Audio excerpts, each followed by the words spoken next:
I love graphics.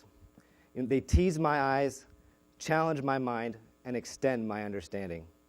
And after practicing design for nearly 8 years, I'm still blown away by their power to communicate.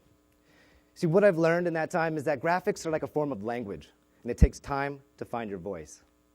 For me, things really clicked about the time I created this poster for the Musashino Theater Festival in Tokyo. My goal for this design was simple: to create a graphic that captured perhaps the magic our eyes might experience when we see something amazing. And after 6 years, I still enjoy exploring the color and form of this image. It's become a symbol of my love for graphics. But what is truly fascinating is that for thousands of years, humans have used graphics in various forms to communicate abstract ideas. From the elegant cave paintings at Chavot Cave depicting an array of ancient animals, to Buddhist mandalas depicting the universe, to arabesque patterns that show the principles governing our world. Graphics have always helped humans capture and communicate abstract processes at work in our minds and in the world around us. Now, fast forward hundreds of years, and you'll see that we've been raised in a golden age of graphics. And they surround us, sometimes in terrible ways, but occasionally in beautiful ways. And in the digital age, they're proving again to be a powerful communication tool. Now, in 1945, something amazing happened.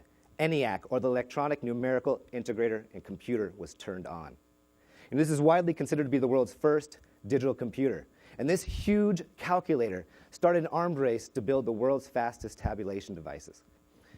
Now, these machines were out of this world for the people of that time. And it's unsurprising that companies had a hard time explaining what they did or really why they were important.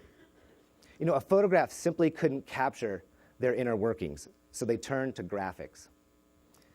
Designers such as Anton Stankowski, who actually coined the phrase, the visual presentation of invisible processes in the 1960s, were commissioned to create abstract representations of what these machines could accomplish. These graphics captivated the imagination and started communicating this new and invisible world happening within computers, and they did it with style. So 50 years later, human ingenuity is pushing us even deeper into these invisible worlds. Whereas the 50s and 60s was, an exploration of hardware, and 60s, 70s, and 80s was arguably an exploration of silicon and software, the exploration of our day is data, and more importantly, the potential of data. And yet again, graphics are proving to be an invaluable tool, helping us describe and share the nature of the many complex processes within these invisible worlds. From my early days at Wired, to my extensive work with IBM, to fooling around with the folks at Facebook, and most recently Visa, I've always been fascinated by the worlds within our networks and devices. And this fascination has set me on a journey of drawing the invisible. Today, I'm often commissioned to create abstract graphic representations of things you can't see. Themes such as connectivity, personalization, scalability, to name a few, are all common threads in my work, all of which display vast invisible processes. So, how do you make a picture of something you can't see? For me, I start by asking questions and creating puzzles. For example, these sketches, so some of my first real work with abstract graphics. A little company called IBM commissioned me to create a series of visual compositions of contemporary technical phenomena.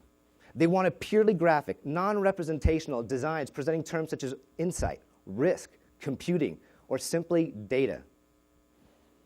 This was an amazing yet daunting assignment. And where do you start when you're asked to create an abstract representation of data?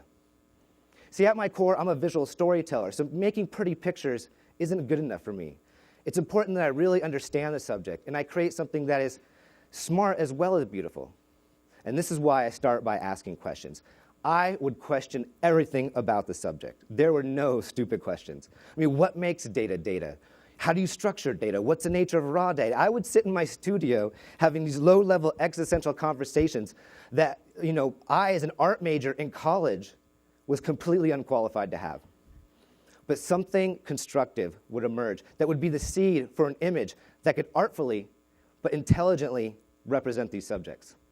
For example, data is just simply information that's been collected. We all understand that. It's simple. Another thing is that, a single piece of data is useful, but generally knowledge happens by combining multiple and oftentimes unrelated pieces of data. That makes perfect sense. But lastly, data is always changing, so it's alive. And like anything else that's alive, it's subject to external pressures and hierarchies. Now, when I go through this exercise, this is where things start getting visual for me, and I start making puzzles. Let's play this out a little further. A piece of data is called a data point. Well, in my world, this is what a data point looks like to me. But when you add enough data points, patterns begin to emerge. And eventually, a picture fills in. And then, when you add a sense of depth, you breathe life into the hierarchies and the pressures governing those patterns. And then what eventually emerges is my abstract representation of data. You see, by asking questions, it's how I distill these subjects into the key attributes that define them. And it's these key attributes that guide my hand. And really, what emerges are graphics that are evocative of the many complex and invisible processes at work in technology today.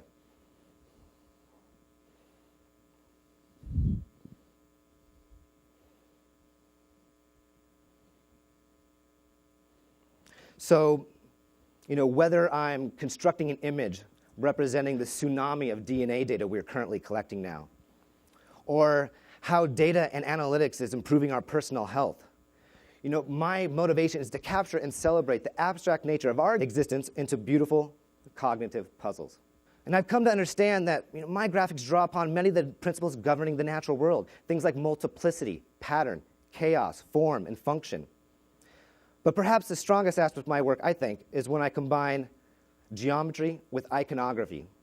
And a great example of this is a series of 6 interlocking posters I created for IBM's Think exhibit in New York. But another thing I've learned over the years, and I find absolutely fascinating, is the ability for these graphics to transcend language and culture.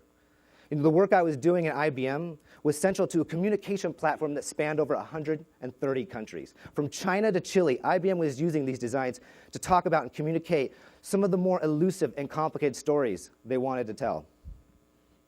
So now I'm really excited to share a piece of work I haven't shown yet.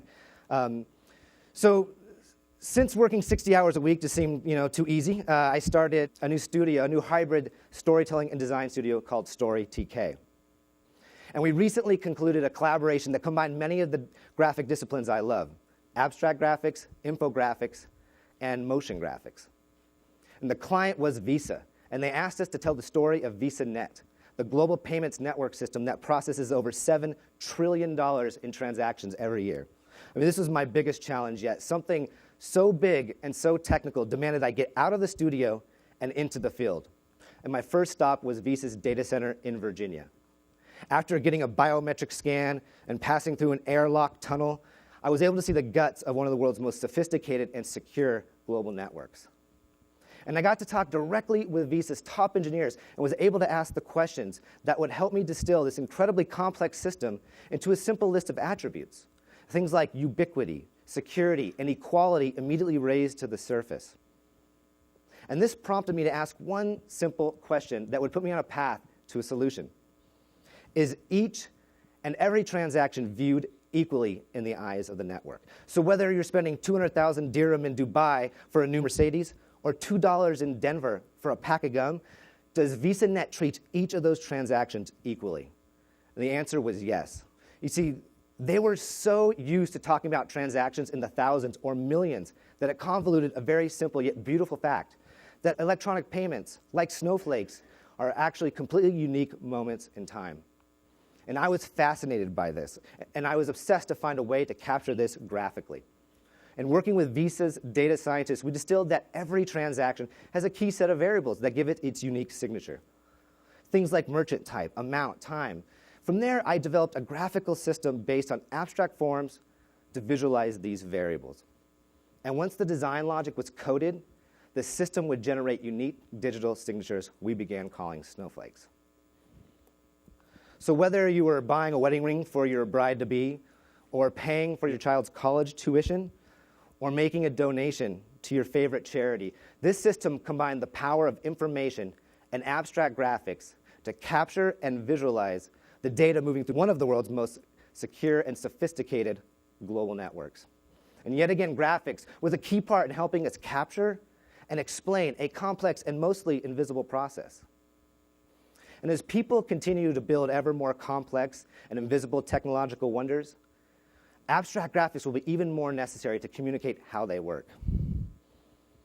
Yet, no matter how much I celebrate abstract graphics as a powerful communication and storytelling device, their ability to delight is powerful and undeniably beautiful. Thank you.